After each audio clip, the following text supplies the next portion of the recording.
Navi Mumbai police आयुक्तालय अंतर्गत महापे वाहतूक शाखा यांच्या वतीनं राष्ट्रीय रस्ता सुरक्षा अभियान 2026 अंतर्गत जनजागृती कार्यक्रमाचे आयोजन करण्यात आले। या उपक्रमात चालक बांधवांसाठी मोफत मेडिकल चेकअप कॅम्प आयोजित करण्यात आला। या मेडिकल चेकअपमध्ये चालक बांधवांसह वाहतूक पोलीस अधिकारी आणि पत्रकार बांधवांनी उत्स्फूर्त सहभाग नोंदवला। या कार्यक्रमादरम्यान वाहतूक विभागाकडून वाहन चालकांना सुरक्षिततेबाबत महत्त्वपूर्ण मार्गदर्शन करण्यात आले। यावेळी महापे वाहतूक विभागाने आवाहन केलं आहे की वाहन चालवताना हेल्मेट आणि सीट बेल्टचा वापर अनिवार्यपणे करावा, मोबाईल फोनचा वापर टाळावा, तसेच सर्व वाहतूक नियमांचे काटेकोर पालन करावे। रस्ता सुरक्षा ही प्रत्येकाची सामूहिक जबाबदारी असून नियमांचे पालन केल्यास अपघातांचे प्रमाण निश्चितच कमी होईल, असा संदेश उपस्थितांना देण्यात आलेला आहे। समर्थ गावकरी न्यूज नेटवर्कसाठी प्रतिनिधी विष्णुपुरे, नवी मुंबई।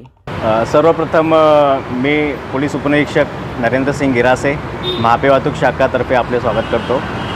राष्ट्रीय रस्ता सुरक्षा अभियान 2026 तर्फे विविध उपक्रम राबवले जात आहेत महापे वाहतूक शाखेतर्फे।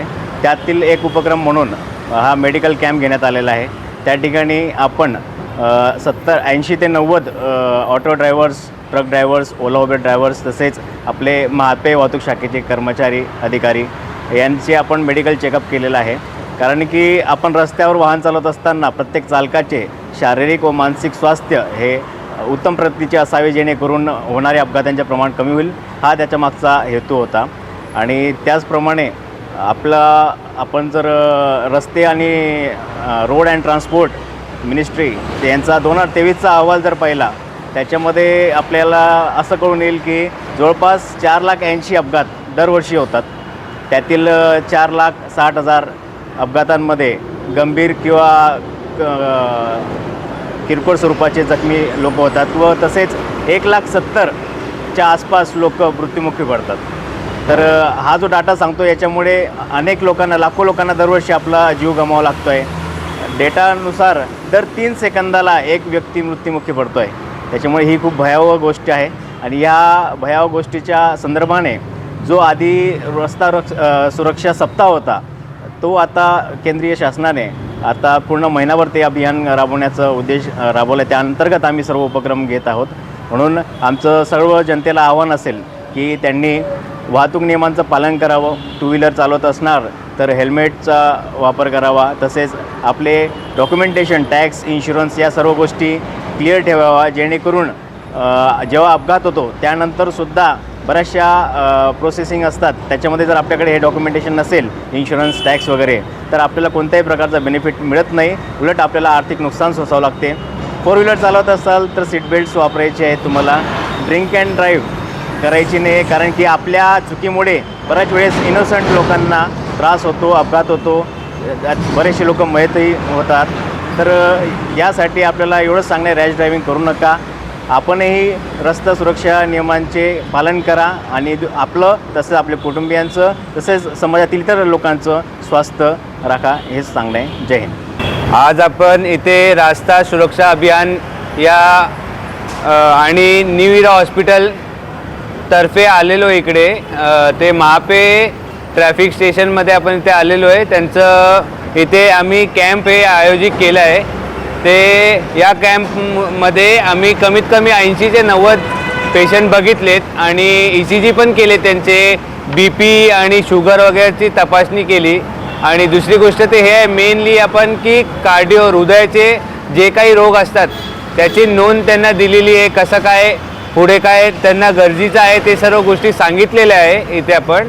आणि हेच माझं इथे यायचं कर्तव्य होतं की त्यांना कार्डिओ म्हणजे हृदयाचा काही रोग असेल त्याच्या बाबतीत आपल्याला माहिती देण्यासाठी आपण हे आज कॅम्प हे केलं होतं। ते 80 ते 90 पर्यंत लोकांनी हे केलेलं आहे। ECG वगैरे आपण बघितले आपण। ते आज त्यात जे काही होतं ते सरांना आपण पुढे त्यांना सांगितलेलं आहे आणि जे जरूरत असेल, त्यांना काही गरज असेल ते पुढे ते बघतील कसं काय करायचं। आणि सरांना न्यू इरा हॉस्पिटलला पण भेटायसारखं सांगितलेलं आहे। जर सांगितलं की 80 ते 90 आपण चालकांची चेकिंग केलेली आहे, हां, ड्रायव्हर बांधवा रस्त्यावर असतो, त्याला वेळेवर खाणं नाही, गेलं नाही, तर असे काही आजार आढळून आले का काही नागरिकांना? मी जास्त करून इथे लोकांना बघितले ते त्यांचं BP हे खूप जास्त हाय होता। ते त्यांना मी एकच गोष्ट सांगितली की जे मेन आपलं राहण्याचं आणि खाण्याचं जे टायमिंग आहे ते खूप गरजेचं आहे। ते कार्डिओ आणि हृदयाच्या रोगामुळे खूप जास्त दिसण्यात येतो माणसांना, की कसं ते जेवणाचा प्रकार काय आहे, कुठे आपण तिलकट काही खातो त्यामुळे पण हृदयाचे आजार खूप होतात. ते पण होतं. आणि इथे जास्त करून बीपीचे हाय बीपी भेटले मला लोकांचे. तेच ECG पण केले, त्यात चेंजेस पण आले, शुगर पण केले आम्ही. तेच एवढं हे आहे की जे रोड साईड हे करतात ट्रॅव्हलिंग वगैरे, जे ड्रायव्हर लोक असतात त्यांच्यासाठी हे कॅम्प आपण ठेवला होता आज. हां, ब्लड प्रेशरचं किती लोकांना 80 ते 90 जे पेशंट बघितले त्यातून मला कमीत कमी 70% लोकांमध्ये बीपीचा त्रास होता आणि 20 ते 30% यात बीपी आणि शुगर दोन्ही पण होता. असं डॉक्टरच्या नात्याने चालक बांधवांना काय सांगाल? आता ती भूक लागली तरी ते घरी न जाता बाहेरचं कुठेतरी खातात, पाणी मिळवत नाही, झोप मिळवत नाही, त्यांना काय मेसेज द्याल? बघा, एक डॉक्टरचे नातेमुळे मी एकच गोष्टी सांगू शकतो की तुम्ही फक्त जेवढा होईल तेवढा एक डब्बा किंवा काही आपला घरातून ते कॅरी करा सोबत. कारण बाहेर खाणं ठीक आहे, एक दिवस ठीक आहे, त्यांचा दररोजचं काम आहे, ते दिवसभर बाहेर असतात. हे उन्हामुळे त्यात ते तेलकट जे काही खातात, कुठे काय भाजल्या भेटतं, कसं काय भेटतं, कसा ऑइल यूज करतात ते आपण बोलू शकत नाही. तेव्हा घरचा डब्बा वगैरे काय असेल ते हे करा आणि टायमिंगवर जेवण ठेवलेला बरं आहे. आणि कुठे एक थोडा निवांत घेतला कुठे ते त्या टायमिंगला ते जेवण केलं ते त्यांच्यासाठी बरं असणार आहे. हेच माझं म्हणणं. जे आपण वाहन चालकांसाठी केलं तपासणी, त्याच्याप्रमाणे आपण वाहतूक पोलिसांनी किंवा आरोग्याची तपासणी केली आहे.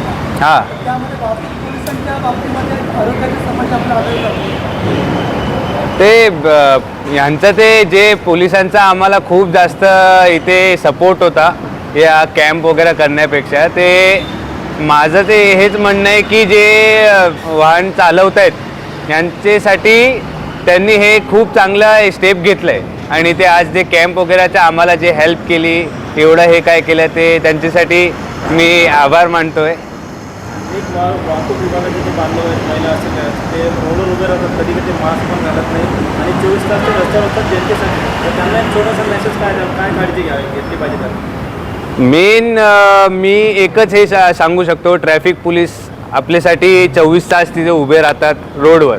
ते मेन असं आहे की मास्क घालावा, कारण हे धूळ हे सर्व गोष्टी आहेत. मग पोल्युशन आहे, आपल्याला ते माहितीच आहे का पोल्युशन लेवल काय चालू आहे सध्या.